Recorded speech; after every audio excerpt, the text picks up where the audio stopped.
Ay, isang magandang hapon po sa atin lahat mga kapatid. May gagawin tayong TV. Ang brand nito ay LG na 32 inches. Ang naging problema daw nito mga bro ay walang power, sabi ng may-ari. Dati raw, minsan matagal daw magkakaroon ng power. Minsan sinasaksak daw nila, abot daw ng mga 5 minutes. Hanggang tumagal daw mga 10 minutes na hanggang 20 minutes bago magkaroon ng power. Kaya plug in na lang natin, alamin natin kung talagang walang power. Yan, nakasaksak ng mga bro.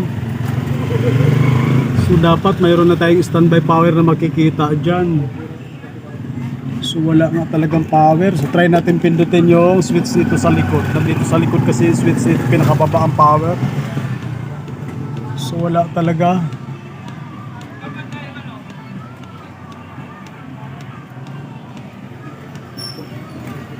Yun nga ang problema nito mga bro. Wala na talagang power, wala ngang power.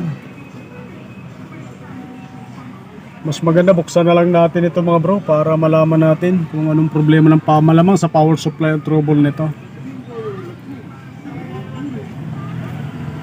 Kasi nung bandang huli nga daw talaga, kahit nakasaksak na matagal daw, hindi na nagka-power. Dati na pagtsagaan daw nila mga bro, kahit mga abot daw ng mga 15 minutes saka magkaroon ng power, tapos dire-diretso na, magkatao na. E ngayon talaga nung bandang huli daw, wala na raw talaga. So bubuksan na lang natin mga bro. Ang brand nito ay LG na 32 inches. Alamin natin kung anong problema nito.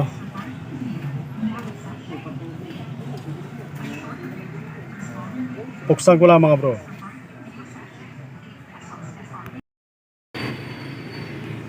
So bago pala natin buksan ng tuluyan mga bro, pakita ko lang yung model number ng ginagawa nating TV. Basahin ko lang LG model number 32LK311-TV mga bro. So 32 inches lang ito mga bro. So bubuksan natin mga bro.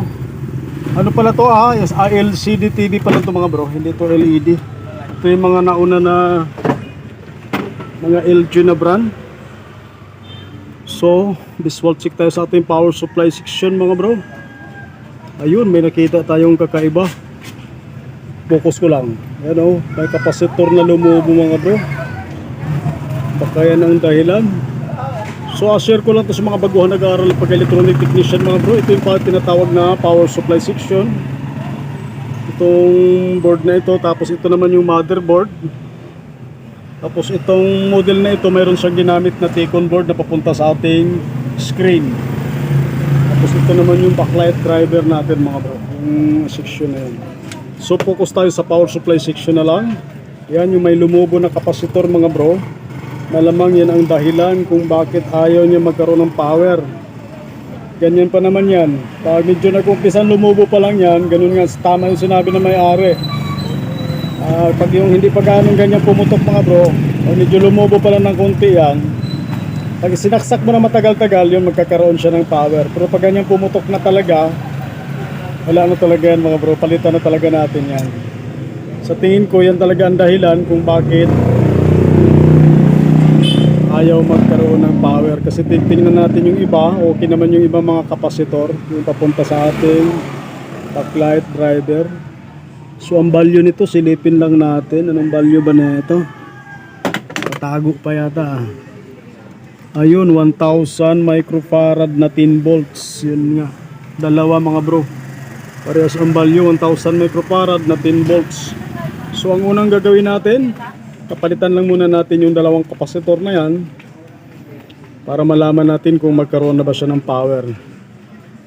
Saka tayo gagawa ng panibagong hakbang kung ayaw pa rin magkaroon ng power. So palitan lang natin mga bro, baklasin lang natin yung pinaka power supply na board na ito para mapalitan natin yung power kapasitor na dalawa. 10 microfarad na 10 volts. So palitan lang natin mga bro. Sana mapa-under natin ito. LCD TV pala ito mga bro na 32 inches. So palitan natin.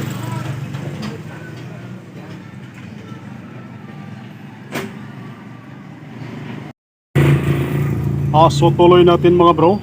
napalitan na natin yung dalawang kapasitor dyan na 1000 microfarad na 10 volts. Ito yung mga bro yung dalawa. Pero ang pinalit ko dyan mga bro, dahil wala tayong makita na 10 volts na 1000, kinabit ko dyan 35 volts mga bro. Mas maganda yung mataas na voltahe. Pero malagay dyan yung farad ay parehas. Kahit 16 volts, kahit 35, pwede, kahit 25, pwede yan mga bro. Kaya lang yung available ko nakita ko 35. Kaya 35 na lang kinabit ko. Mas maganda yan mga bro, talaga hindi yan lulubo. So ito naman yung luma niya na pumutok, yung dalawa. So itabi natin muna ito. Try natin plug in. Titingnan natin kung magkaroon na ba ng power. So yan, pa-plug in natin mga bro.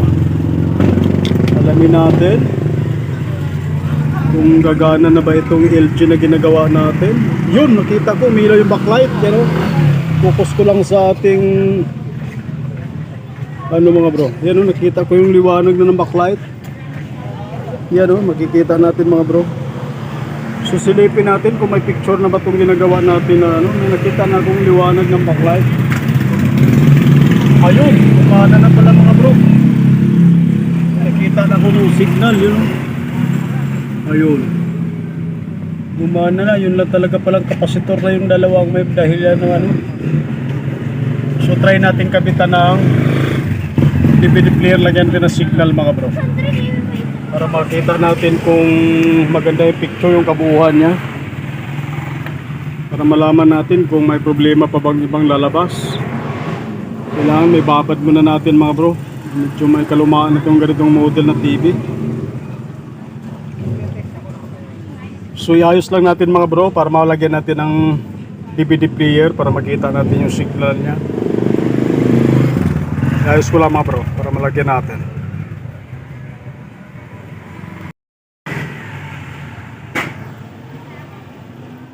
So ito na mga bro, plug in natin, lagyan natin ng DVD player para makita natin yung pinaka-picture nitong ating LG ginagawa na LCD. So plug in natin. Ayan, plug in natin. So nabipindutan ito sa likod. Pindutin natin yung power. Ayan. Uy, lipat lang natin. May tugtog na pala kaagad mga bro. Ayan. Malinaw na. Bakit kaya pag LCD parang kumukurap-kurap? Pero pag sa actual na ano, inaan lang natin konti. Ayun, may remote pala rito. Try natin. Gamitan natin yung universal remote. LG. Set natin sa LG. Set na natin para mahinaan natin. Yun. Set. Hinaan natin. Okay, maganda tong universal na to. Mabilis maano pag may branded pala. So ibabad lang natin mga bro. Okay na tong ating LG na ginagawa. Malinaw na. Pati pag LCD ganyan siya, parang kukura. Pero pag mga LED TV hindi naman ganoon. Malamang sa cellphone ko dahil lumang-luma na tong cellphone ko na to. Luma na kaya mo. Ganito ang performance. Wala tayong pambiling bagong cellphone.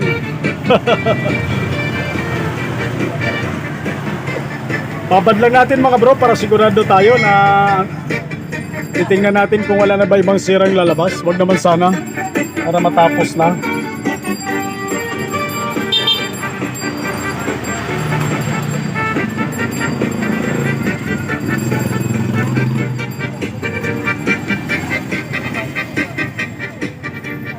Inaalan natin ang konti.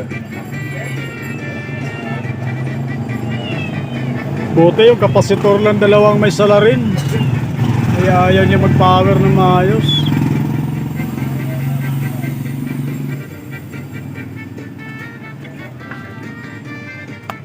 Try natin lipat ng tugtog. Hop. Baka mapasok tayo. Yan, lakasan natin. Magpa-sound trip muna tayo. Battle mode activated. DJ Jomar style.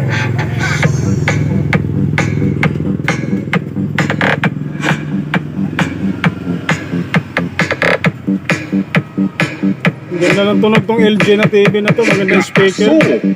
Gaso azul. lupit. Ari mo, sampulan taka. Boss Daki.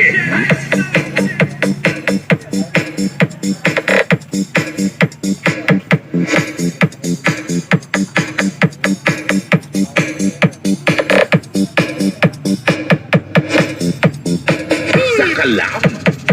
Gawaswas. Boss Daki. Abaw. Pupuarte.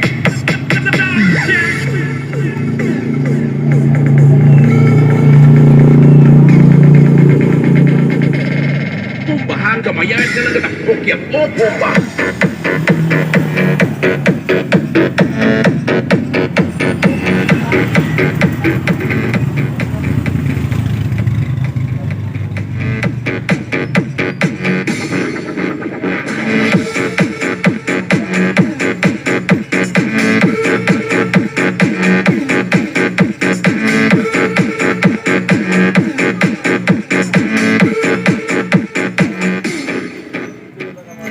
So okay na itong ating ginagawa na LG mga bro na 32 inches.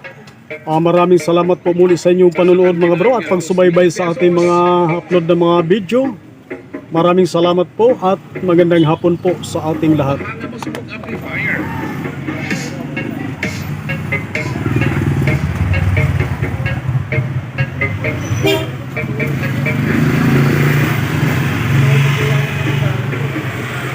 Pumbahan kamayan ka na natakbok yan. O